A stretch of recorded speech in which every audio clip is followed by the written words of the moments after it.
Magandang hapon po sa ating lahat. Ako po si Lita Naabot, isang higaunon, leader ng mga kababaihan, isang asawa't ina at isang hinabol weaver. Ako ay bago pa lamang na napili presidente at business manager ng Kalandang Weavers. Kami ay nakatira sa isang lupaing ninuno o ancestral domain sa Barangay Hagpa, Impasugong, Bukidnon. Ang lauyong at sima ang tamang diyayawan Ang higaunon ay isa sa mga tribo dito sa Mindanao na makikita sa Agusan del Sur, Agusan del Norte, Bukidnon at Misamis Oriental. Ang mga higaunon ay nakatira sa komunidad sa loob ng lupaing ninuno kung saan makikita ang nananatiling mayabong na kagubatan. Tawad ay kay nuyo ano ayo.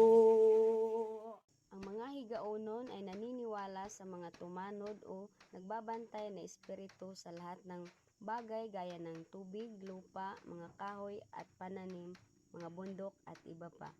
Kaya ginagalang namin at hindi inaabuso ang kagubatan at ang napapaloob dito. Ang ritual ay sentro sa lahat ng aming ginagawa at pananampalataya. Kung magtatanim, mag-aani, kung may ikakasal, may bagong isinilang, lahat ay may ritual. Kaming mga higaunon ay malumanay at palakaibigan. Binibigyan namin ng halaga ang kalikasan, ang kagubatan at ang aming kultura.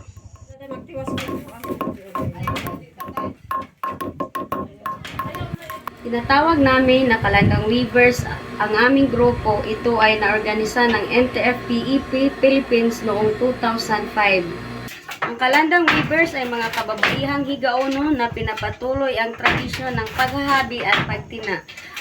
Ang kalandang ay nangangahulugang peace o kapayapaan. Ang kalandang ay isa sa nagtatag ng Good Hinabi Practice o GHP para sa hinabol. Ito ay standards para masiguro ang pangangalaga sa kalikasan or environmental accountability, responsibilidad sa kapwa-tao, social responsibility, kalidad ng produkto, product, quality, at authenticity. Ang pagpangabol ay bahagi sa isang tradisyonal na kaalaman, sistema, gaya ng mga ritual. Ito ay ginagawa lamang ng mga kababaihan. Bawal ang mga kalalakihan na mangabol maliban na lamang kung siya ay walang sexual na relasyon. Sinasabi ng aming mga apo na kapag ikaw ay naghahabi ay dapat itong gawing masaya at may maaliwalas na kaisipan. Binabawal ang paghahabi kung may namatay sa loob ng aming komunidad. Ang hinabol ay may malaking ginagampanan sa aming komunidad at kultura bilang mga higaunon. Ang hinabol ay hindi nawawala sa mga kasalan at ritual. Ito ay ginagawa naming sugot o regalo na nagpapatibay ng pagkakaibigan at binibigay namin sa mga bisita. Ang aming komunidad ay may weaving tradition na sinasabi. Gumagamit kami ng ilang variety ng abaka sa aming paghahabi na likas na tumutubo sa amin. Ito ay ang babalunon, lunhan at putian. Gumagamit kami ng synthetic dyes na azufre at natural dyes. Ito ay itinuro ng PTRI sa grupo namin sa taong 2005. Likas sa amin na pangalagaan ng kalikasan, ang mga kababaihan gaya ng karamihang higaunon ay nagsisikap na habang tinutugunan ang pangailangan ng pamilya ay nangangarap ding mapangalagaan ang kalikasan at mapanatili ang aming kultura at tradisyon. Ang paghahabi ay isang gawaing nagbibigay sa aming kababaihan na oportunidad na kumita at ito rin ay isang gawain na nangangalaga ng kalikasan habang pinapanatili ang aming kultura at tradisyon. Ang paghahabi ay isang gawaing pangkabuhayan na hindi nakakasira ng kalikasan lalo na sa aming natitirang kagubatan.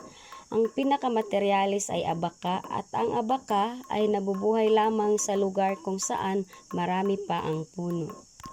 Tinatanim namin ang abaka sa tinatawag na buffer zone Kung gusto namin na may malusog, matibay na abaka, dapat ay meron din kaming malusog na kagubatan na siyang nararapat na ekosistema para sa abaka.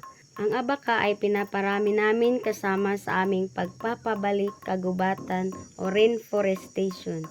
Ikalawa, ang aming mga native na variety na abaka ay hindi ginagamitan ng pestisidyo kung kaya hindi nakakasira sa aming mga sapa at lupa.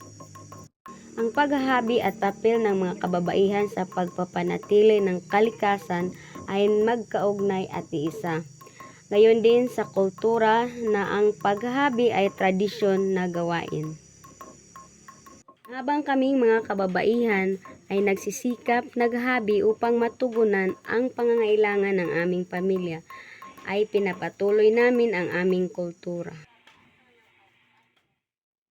Ang paghahabi ay nagbibigay rin sa aming mga kababaihan ng panahon na mapag-isa, at ang panahon na ito ay nagsisilbing terapi dahil ito ay nagpapakalma sa aming mga isipan. Habang naghahabi, kaming mga kababaihan ay umaasa na itong ginagawa namin ay magbibigay ng extra income, at dahil dito napapanatag ang aming kalooban. Ang paghahabi ay nagbibigay sa aming mga kababaihan pagpahalaga sa sarili, oportunidad na maging malikhain, produktibo, oportunidad na kumita, oportunidad na maipatuloy ang aming kultura, at oportunidad na mapag-isa at mapanatag ang aming mga iniisip.